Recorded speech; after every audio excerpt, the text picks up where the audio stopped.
acknowledge God is present in all our experience, every hour, every day, every place. We come into the awareness right now of God's presence. Father, Mother God, we give thanks for this opportunity to be open to the awareness of your presence. We give thanks.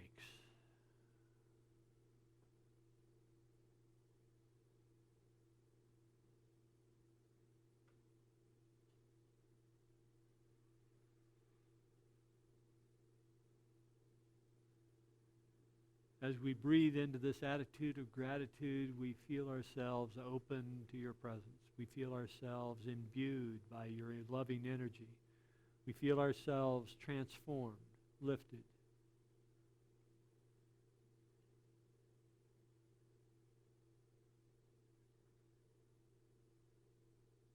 And for this, we also give thanks. And so it is that together we say, Amen. Well, the fourth miracle of consciousness. We've been exploring consciousness in the aspect of the miraculous thing it is that while we all experience it, no one can explain it. No one can tell us how it is that consciousness works, how it arises. We certainly develop skill sets that allow us to optimize consciousness, to transform consciousness, but even neuroscientists who have been studying this for decades still come up with the answer of, when asked, how does this arise? Well, there is a body of thought that says that consciousness is not just something that is unique to humanity, but rather it is unique to the universe. That is, it is pervasive in the universe. It is penetrating every aspect of creation.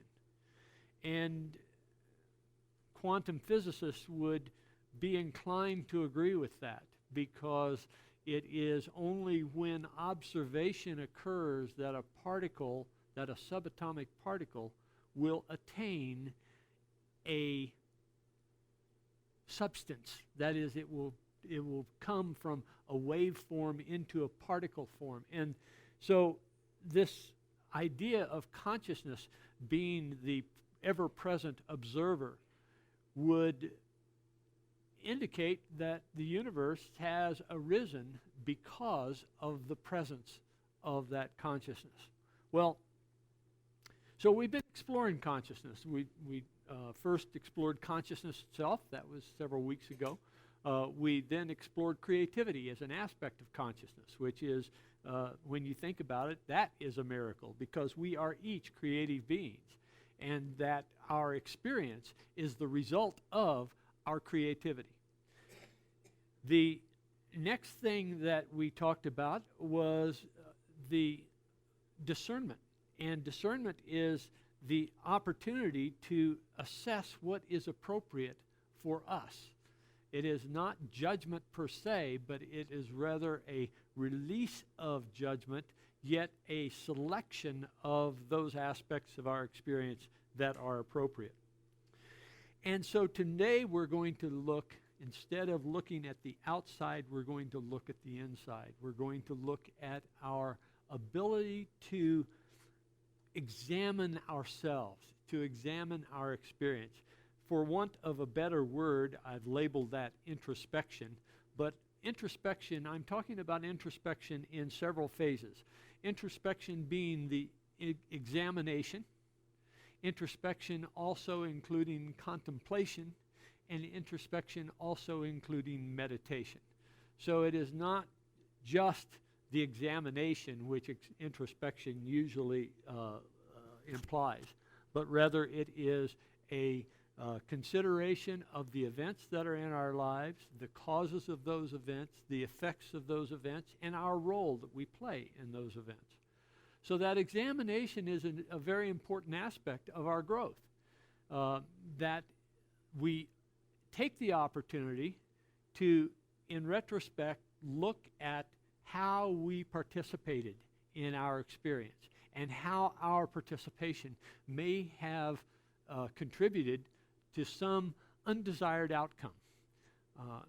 If we find that there is a role that we played that was debilitating or disastrous perhaps, we can decide that we are going to look at it and change how we approach events like that in the future.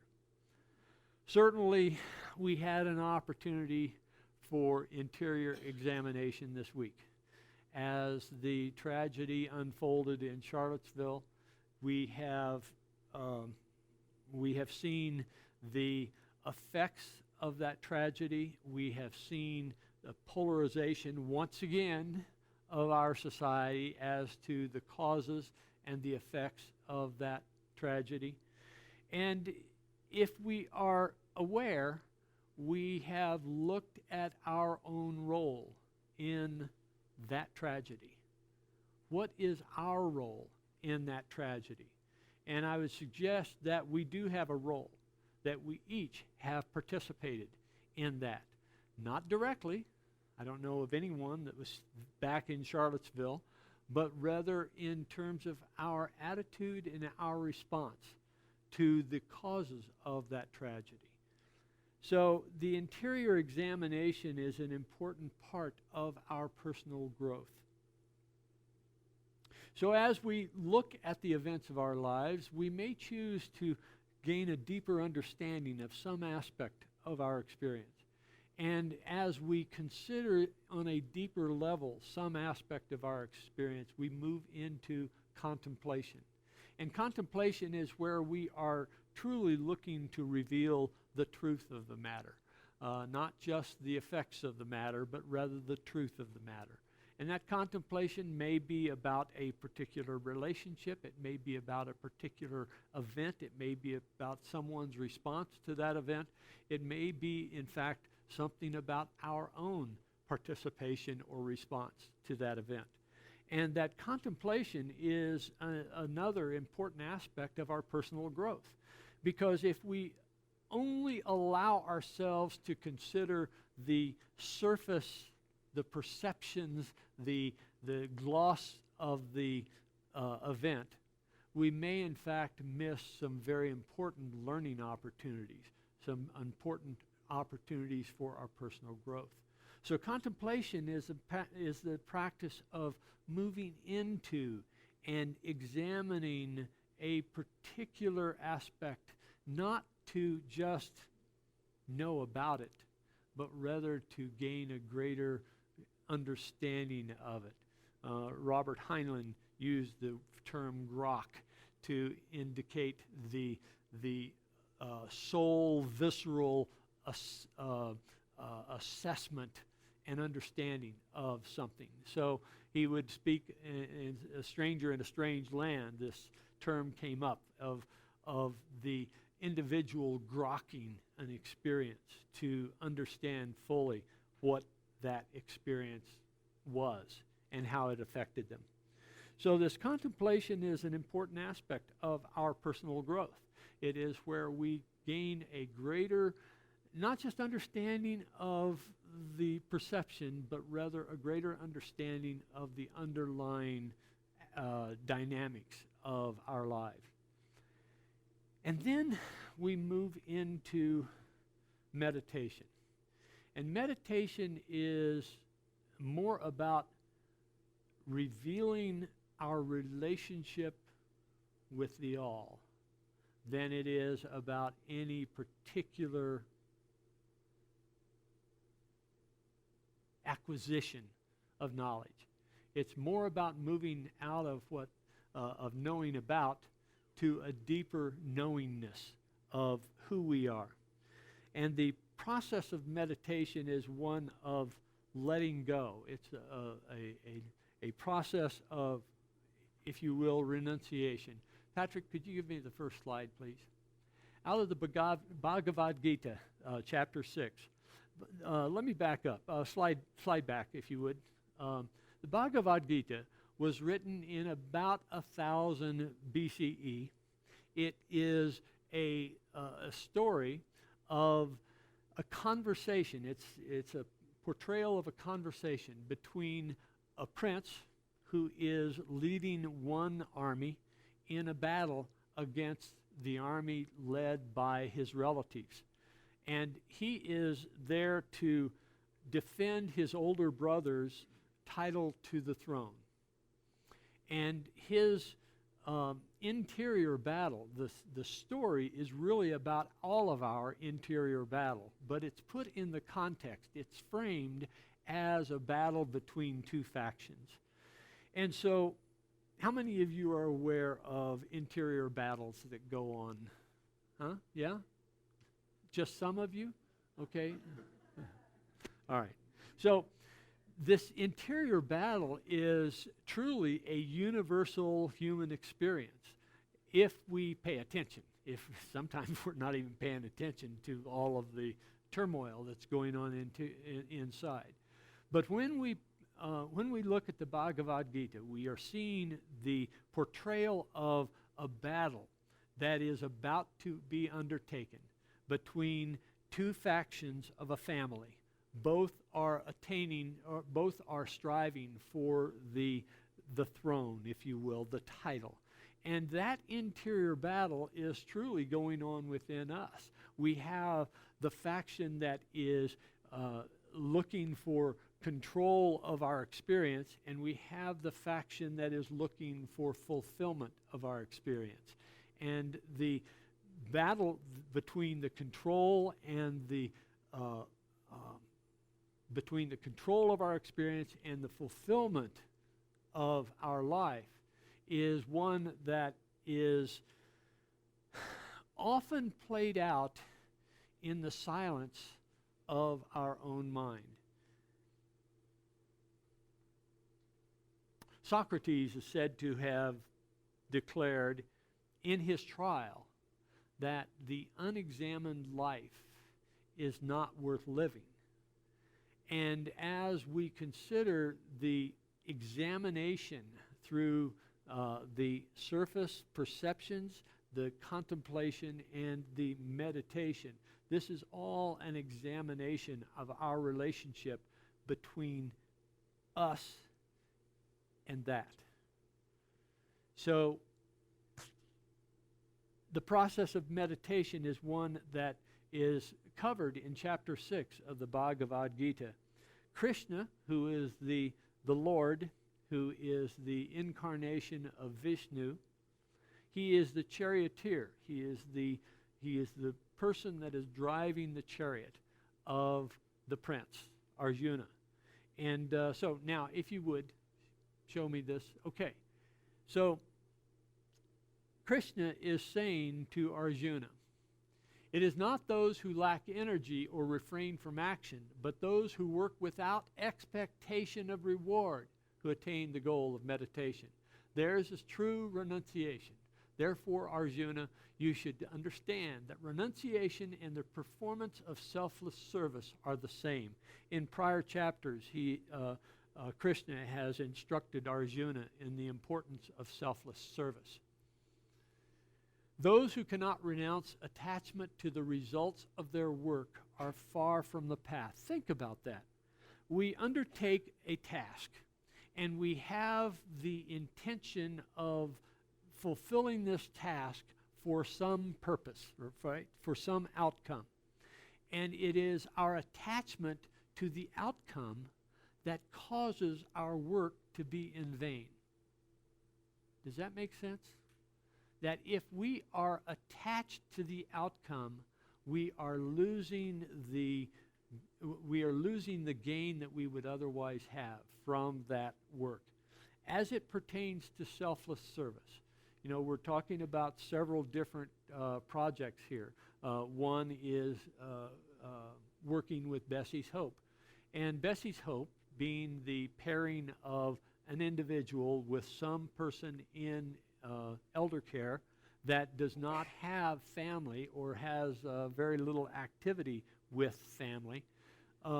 If we are trying to achieve something in that selfless service, then the value of the selfless service to our own growth, to our own fulfillment, is substantially impacted, adversely impacted. Being attached to the outcome is a way for us to negate all of the gains that we would have from selfless service. So, as we look then for aspirants who want to climb the mountain of spiritual awareness, the path is selfless work. For those who have mastered the disciplines of yoga, or as it's phrased, those who have achieved yoga, but meaning mastered the disciplines of yoga, the path is stillness and peace.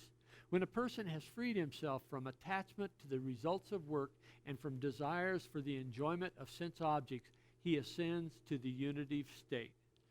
So ascending to the unitive state is the objective that Krishna is offering to Arjuna.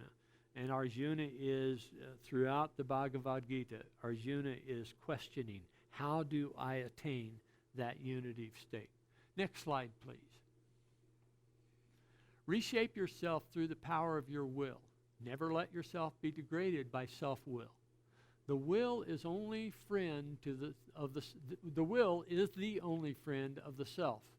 Likewise, the will is the only enemy of the self.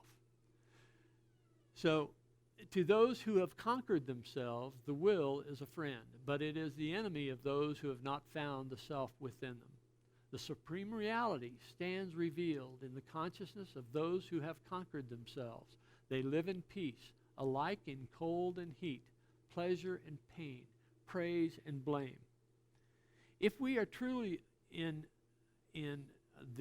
with the goal of achieving this unity state, this coming into the embrace of God, as we are embraced by God all the time, but as we come into the realization of our embrace with God, it is important for us to serve selflessly without expectation of outcome, of a particular outcome.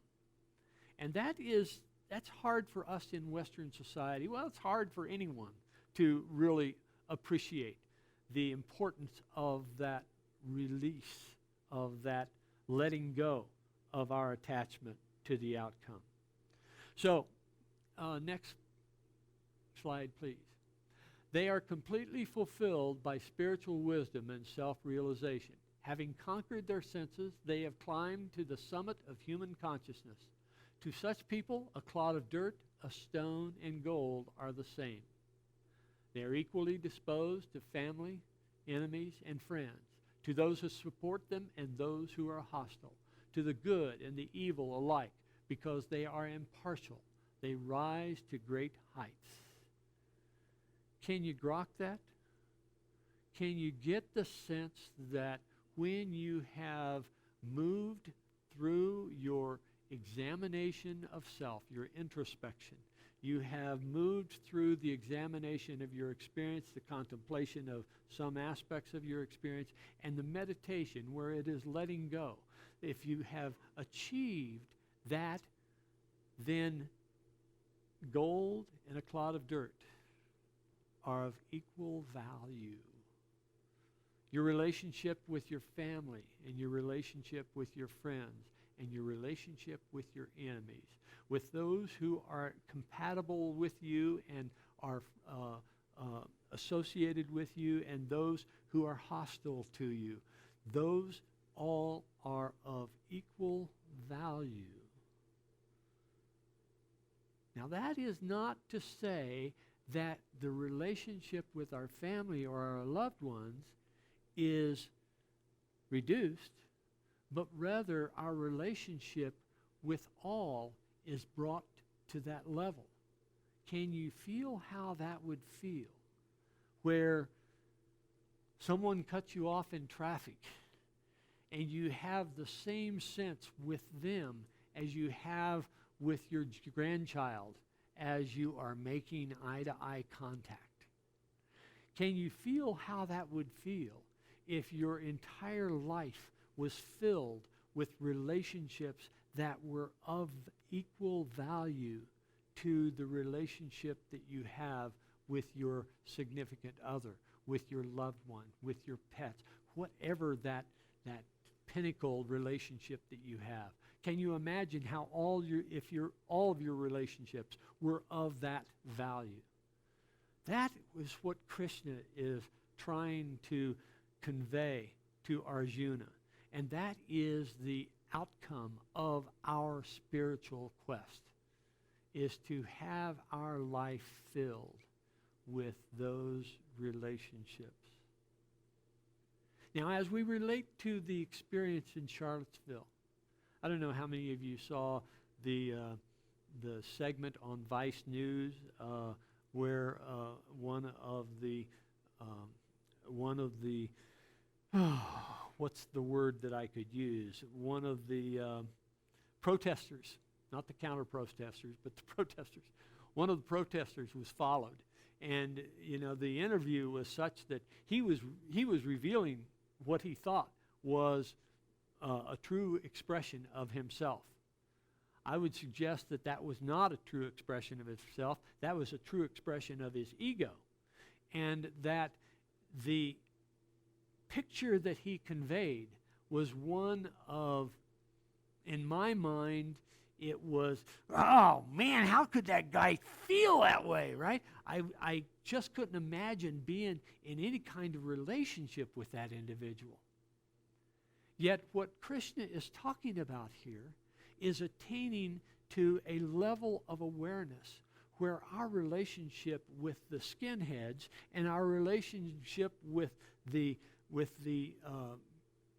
priests and our relationship with all people in between those expressions of self to one extent or another, that we have in our experience, we have value placed in each of those relationships that is lifted, that is a relationship with the divine in each and every experience.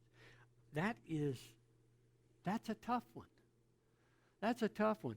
Charles Fillmore offered this about renunciation. In 12 Powers of Man, page 61, he says, renunciation is the letting go of old thoughts in order that new thoughts may find a place in consciousness. A healthy state of mind is attained when the thinker willingly lets go of the old thoughts and takes on the new. This is illustrated by the inlet and outlet of a pool of water. Renunciation, sometimes called elimination, carries forward the work of elimination of error thoughts from the mind and waste from the body. And we have a metaphysical example of this idea of the letting go to allow the new thoughts in when we look at the Sea of Galilee and the Dead Sea. What is the difference between those? They're all located along the Jordan River, right? And what flows through the Galilee will also flow into the Dead Sea. But what's the difference? The Dead Sea has no outlet.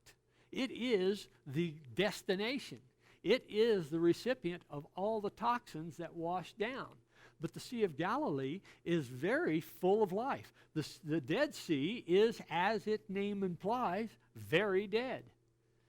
The difference being that we allow the old thoughts to go as we accept the new thoughts. And that is part of our growth. That is part of our growth, is to achieve that state of the Sea of Galilee as opposed to the state of the Dead Sea.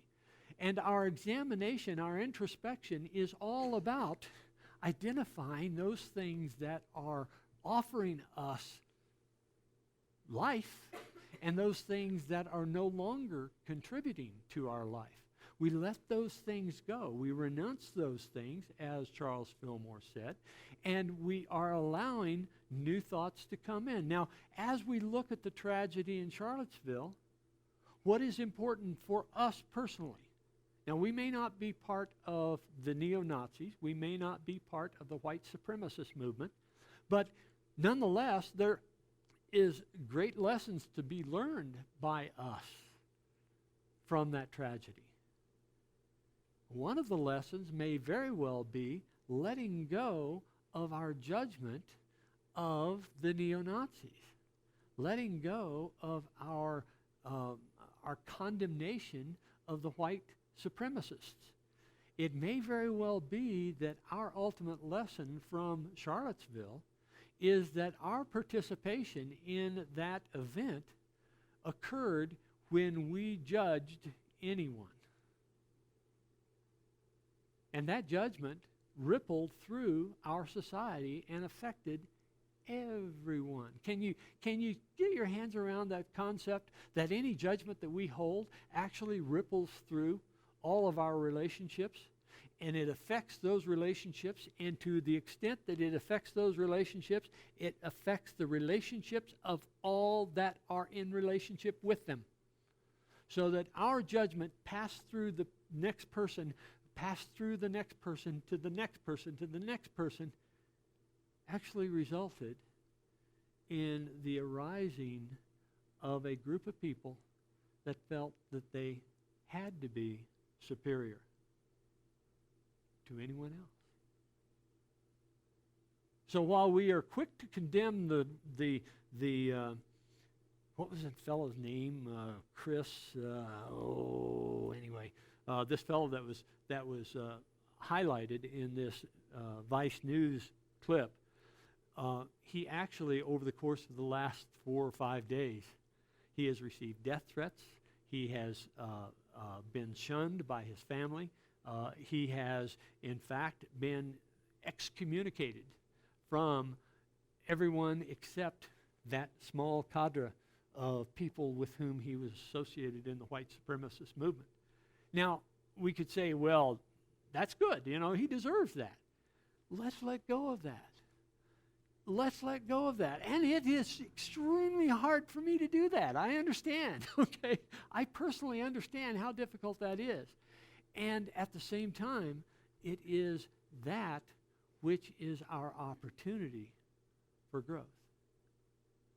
As we consider our own reaction to all of that happened, as we consider our reaction to that 20-year-old that decided to drive his car at high speed into a crowd, as we consider all of our reactions to that, let us consider that our reactions actually have an effect.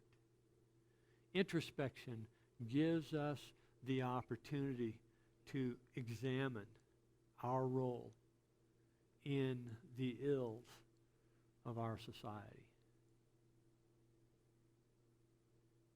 Let us choose to be more clear, more concise in our assessment. Patrick, one more slide, please. Nelson Mandela offered this: as I walked out the door towards the gate that would lead to my freedom, I knew if I didn't leave my bitterness and hatred behind, I'd still be in prison. We'll have our meditation. As we come into our meditation, let us come in with I cast all my cares. As we come into the awareness of this moment, opening ourselves to that which is, breathing in and breathing out, settling into this very instant.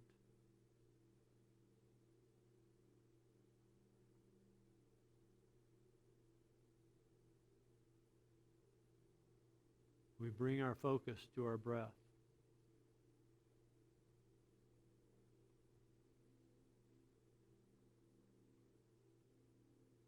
As we accept the breath that gives us life, we allow our appreciation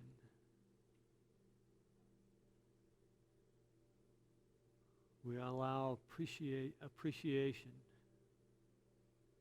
to be our response.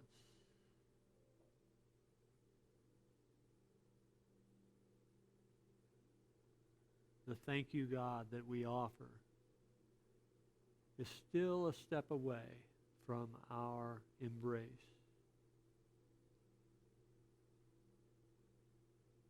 As we allow our breath to stimulate our thanksgiving,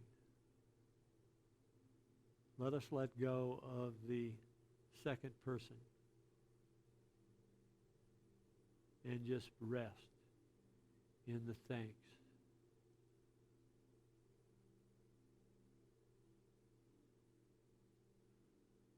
Consciousness itself, in our experience,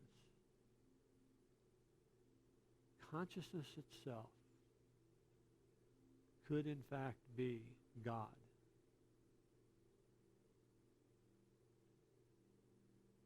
Resting in appreciation, knowing that we are the harbor of God, that in this moment we can be the expression of God.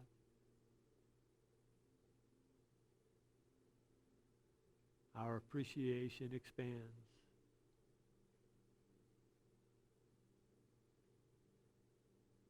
I am the face of God.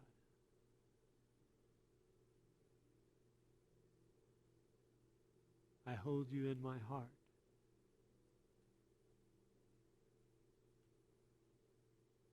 You are a part of me. You are the face of God.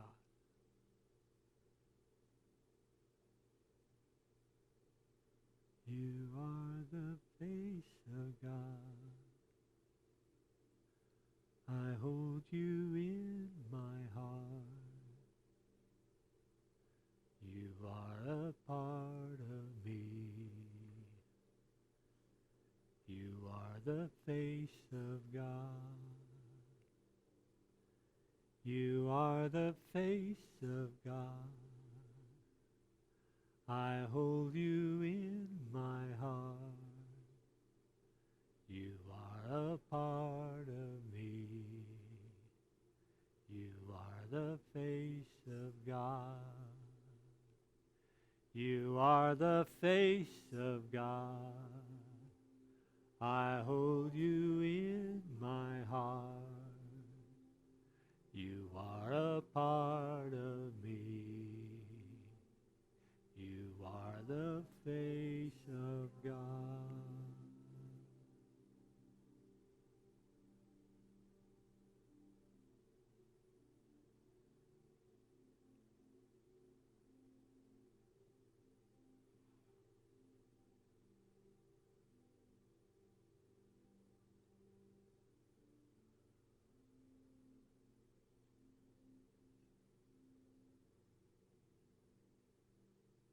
And in that awareness, we'll take an offering for unity now. As we take our offerings in our hands, let us bless them with this offering statement. Together, please. Divine love, through me, blesses and multiplies all that I have, all that I give, and all that I receive. I give in love because I trust in God. And once again, Trinity Damask in your reverence.